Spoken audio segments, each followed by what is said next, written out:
Wrestling is a double-edged sword. It gave him life and it took his life. That can sadly be applied to so many throughout the history of this great and dark sport of professional wrestling. Throughout the various territories in the U.S., overseas in Japan, in Canada, all over the goddamn world, so many gave their blood, their sweat, their tears to this great sport of professional wrestling. And many upon many people that continue to grace the professional wrestling ring to this very day, whether you're small, but even if you're very, very big, if you're an athletic super heavyweight, you owe a massive, massive debt to one of the most athletic super heavyweights to ever grace any professional wrestling ring, the Beast from the East, Bam Bam Bigelow. Truly one of a kind.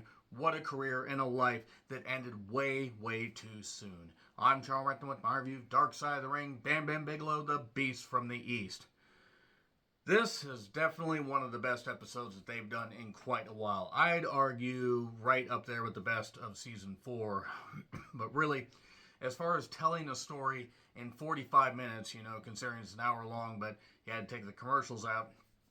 And yeah, they left some things out, but they told the best, chronological story of Bam Bam Bigelow talking to his family, various opponents, friends, colleagues.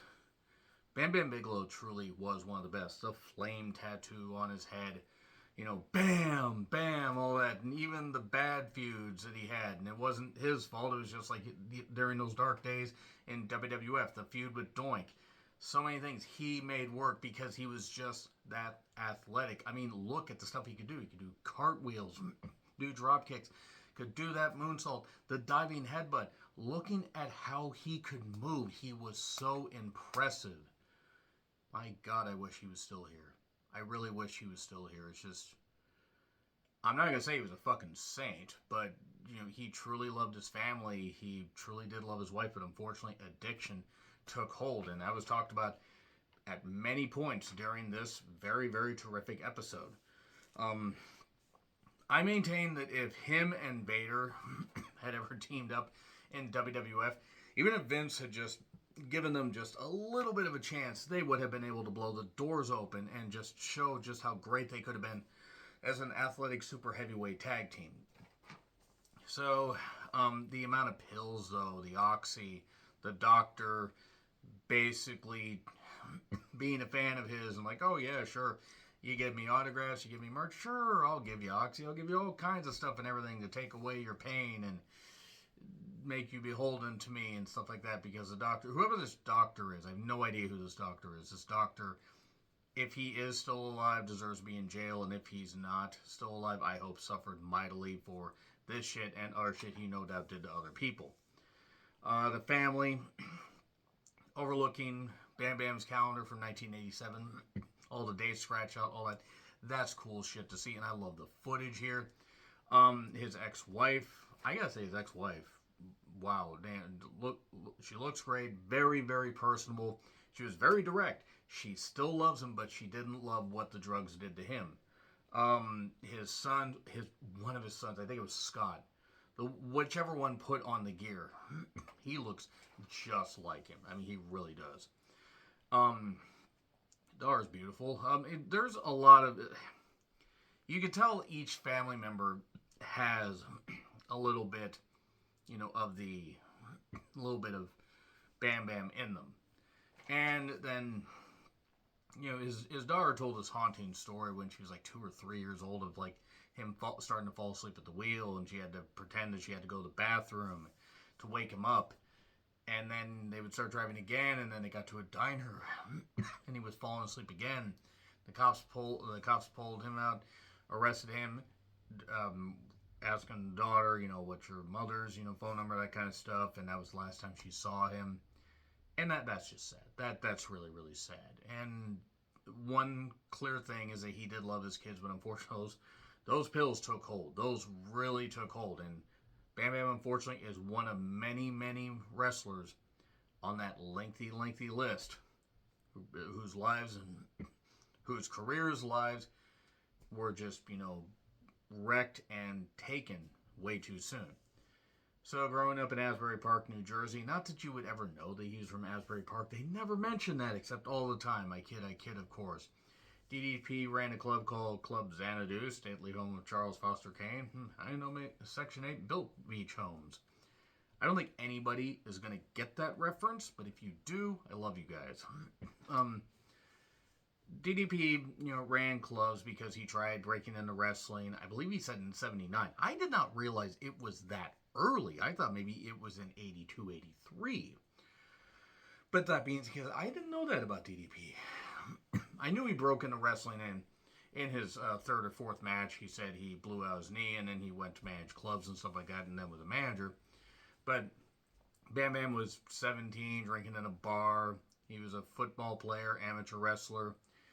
Could bench press 500 pounds, hurt his knee, but needed to intimidate this one opponent where he was getting ready and on the scale and everything and just intimidate him. And some of these stories could have been just blown up and everything. The family even talks about that, but it was really kind of nice just to see these reenactments.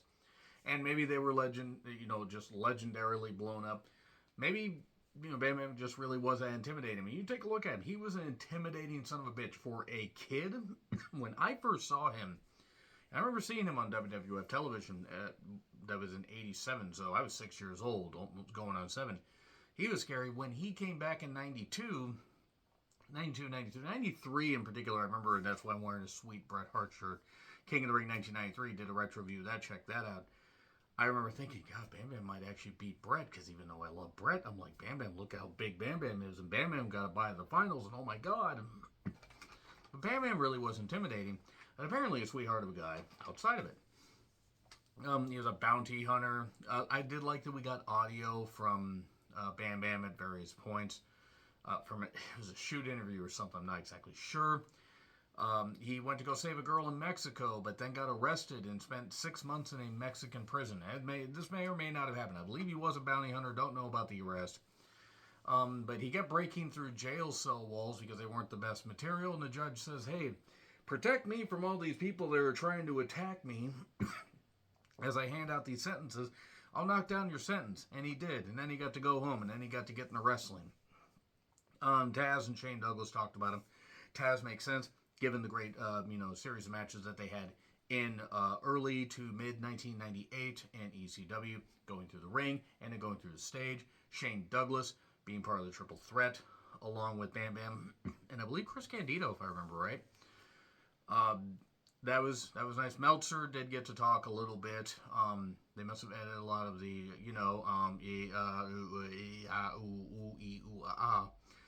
Anyway, Larry Sharp's Monster Factory. I liked that we got to see footage of that. That was really goddamn cool. And then his wife said, wrestling is a double-edged sword. It gave him life and it took his life. And it did. And some handle the road and handle the pain well, and some don't. And unfortunately, Bam Bam for a while did, and then he didn't. And then the flame head tattoo, just iconic. I mean, I don't like to use that word very often because it's kind of watered down. That's an iconic look. That is something where it's like, okay, you know how tough you have to be to get a tattoo, because tattoos do hurt. High pain tolerance or not, it hurts. To get your fucking skull tattooed? Unbelievable. And they briefly tell a story. I believe Heyman mentioned this more in depth on his biography or his documentary that WWE did in 2014-2015. How he's working in Studio 54 and had Bam Bam's debut match in Studio 54 when Studio 54 was basically on its goddamn ass. And then we get territory footage. I know some of that was from Florida. And somebody help me out here, because there's some of that stuff. Was some of it in Memphis or was it Georgia Championship Wrestling? I'm genuinely trying to remember. I think some of it was in Memphis. I swear he was in the AWA. I believe he was Crusher Yurkov, if I remember right. And maybe it was in the AWA where he was at. Where was he, Crusher Yurkov? God, I'm trying to remember. Maybe, whatever. Nevertheless, he had a lot of stuff before he became Bam Bam Bigelow. And his WWF debut in 1987. He was teamed with Hogan. He was married the day he started at the company. I believe he signed his contract the day after he got married. And he was there for a year. And that's a shocking thing. You would think, Okay, he would have been there for a number of years and then left and came back. He was there for 1 year. He started on top. He was only 2 years in his career. He was super over. He was part of Survivor Series 87. He battled back against various people and then I believe fell to Andre, if I remember right. Late stage Andre was hard to watch. And then we skip over a lot of stuff. I know he was part of Mania 4. The less said about Mania 4 and that lengthy tournament, even though Randy Savage deserved to win it and should have honestly had a much longer run and had Hogan not in his goddamn shadow, but nevertheless, Bam Bam ended up having a match with in Madison Square Garden against Andre. Andre was being rough with him, which that could have been just Andre being rough. That could also just Andre been, not exactly in the best physical shape and falling over. That being said, if Andre wanted to hurt you, even at that point, he could. And he left. Then he went to WCW. I believe they showed it was either Clash of Champions 88 in December, Season's Beatings, I think it was. I want to say he faced Barry Windham in Starrcade 88. I believe he did. He wasn't in WCW long. He was in the USWA, Memphis.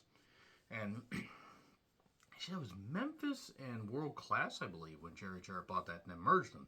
Human Centipede them together, as it were. And then he got a lucrative deal in Japan. This is where I wish they would have talked about his Japanese time a little bit more. And I wish that they maybe had included a little bit from Antonio Inoki from the Collision in Korea episode if they had asked Antonio Inoki about working with Bam Bam. That would have been nice to see. And a nice way to pay homage to Antonio Inoki, who passed away. Now, Bam Bam did have a pretty good run in Japan. You could obviously see why Japanese fans would absolutely love his work. And then he returned to WWF sometime in 92. Now, I forgot it was 92. I thought it was like early 93. They showed one of the sons, I believe, Scott, putting on the jacket. The jacket that had the flame guns. And, at 12 years old, you kind of think that's kind of cool because we're idiots when we're younger. And they just skip over King of the Ring 93. Skip over the feud with Doink. They skip over everything in 94. And we go straight to the Lawrence Taylor deal in 1995. Lawrence Taylor, who definitely likes him young, and let me just say, deserves every bit of ridicule, and I hope, honest to God, is just riddled with injuries and everything and pain for the rest of his life for targeting underage girls. Don't believe me? Read up on it. It wasn't just one fucking incident. That being said, Bam Bam carried that thing off at Mania 11. He carried that thing off. Carried it better than anybody could have. He got the most out of Lawrence Taylor. And then after that, yeah, Bam Bam was, the injuries are piling up. Pills to mask the injuries. Everyone was doing it. I'm not knocking Bam Bam. But the doctor was just giving him that for autographs, giving him Oxy. Not OxyClean. We're not Billy Mays here where his brain went kaboom. And he left, I want to say he left right after King of the Ring 95. It was either King of the Ring 95 or In Your House in July of 95. I think it was the In Your House. The bottom line is, he went to EC. I think he did stuff in Japan and then went to ECW in 97. 97 into 98. And a few with Taz, which was great. The guys, the guys were, a lot more high impact there. And then there was a guy apparently where, Bam Bam's son Scott, who was like 10 or 11 at the time, got hit by another fan. Somebody that was being a little rowdy, a little rough. And Bam Bam proceeded to beat the shit out of the guy. So, you want to hit kids, huh? Boom, boom, boom, does all that. The feud with Taz helped elevate Taz. It helped him overcome his shortcomings. Okay, I had to say it. I didn't have to, but I did anyway. Going through the ring, he talks about all that stuff. There was a trap door that would be open, and he felt like wrong for explaining this, but, I get it. He's old school. That's all right. But Bam Bam did ask after that spot, a really cool spot, really cool visual. That's one thing about Paul Lee, Paul Heyman. He was great for creating spots and everything. Not so great for paying talents on time or at all, but he was definitely great for creating moments. Bam Bam asked Taz, are you okay? That's the kind of guy that he was. More pain pills. His back was fused in parts. He had stenosis. discs were bad. The pain pills affected his life. Huge bottles, according to the family. They would know. They would know. I mean, I'm willing to believe the family there. And then, when Richie was born, she helped level him out a bit. But unfortunately, this doctor, who was a leech and a piece of shit, and I honestly got, and I'm not taking Bam Bam, off the table as far as blame here and everything, because blame should go around. But that doctor took advantage of the fact, like, yeah, I'll just hand this stuff out because it's like candy. And I'm not getting addicted. Bam Bam also was in movies like Ready to Rumble. I also forgot he was in Major Pain. Then again, I try to forget most anything the Wayans did as far as films, but nevertheless. DDP helped get Bam Bam to WCW, the Jersey Triad. Rest in peace, Chris Kanyon. That was another good episode that they did that was really, really frightening for what Kanyon felt that he had to protect. And then, unfortunately, he started missing shows. Now, I enjoyed his stuff in WCW, Bam Bam's. I enjoyed the brief feud with Goldberg. I did enjoy the Jersey Triad stuff, but then, unfortunately, things were starting to go downhill. I believe he was there into 2000, if I remember right now. Maybe I'm misremembering. Maybe he was out the door by late 99. Because he was paid for the length of his contract, and then that was it. Now, Richie,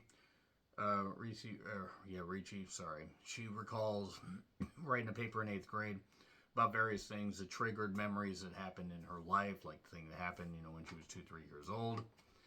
His addiction cost him his marriage, his family, even though he loved his family, the pills took hold. He didn't feel he had a problem, even though he clearly did.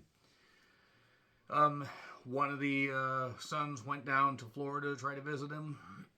His new girlfriend was like, oh, he's not available. Son flies back. Bam Bam calls and apologizes. 3 weeks later, he passes away. They failed to mention, I believe, that he had some kind of motorcycle or car accident or something like that really messed him up. He had matches. I think he had a match a couple months. He died in January of 07. I want to say he had a match a few months before he passed away, but then was retiring. Then he died at the age of 45. And it's really scary to think about that Bam Bam died in January of 07. Mike Awesome died in February and March of 07.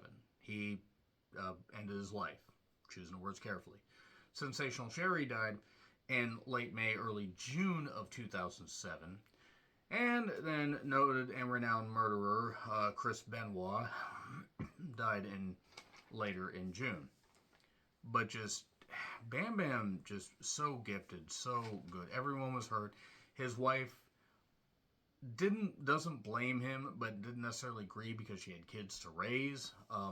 She signed over the royalty checks, so the kids get the benefits, kids get the royalties, and that way Bam Bam's legacy can pay for them and, help them out and everything, and he can help the family like he always wanted to, and that's nice. Everybody shares their memories. Next week is WCW Bash at the Beach 2000. You want to see something insane? If you have a lot of time to kill, at some point, check out my WCW 2000 stuff that I did all the way from the reboot episode through Bash at the Beach 2000, losing my mind with every single goddamn episode, and then I managed to make it all the way to the last episode of Nitro. It's really sad how Bam Bam Bigelow ended, how his life ended the way it did. Still wish he was here. Still wish he was able to be with his family. Just in general, a super talented, athletic big man. So agile, so good. Very gifted. Could have made a fucking fortune in Japan. You kind of wonder if maybe he should have done that. But then again, he created a lot of great memories. It's just a shame his life ended as early as it did. Agree, disagree, what I said, like, share, subscribe, Twitter handle in the description. I'm John Ritlin. I'll see you soon.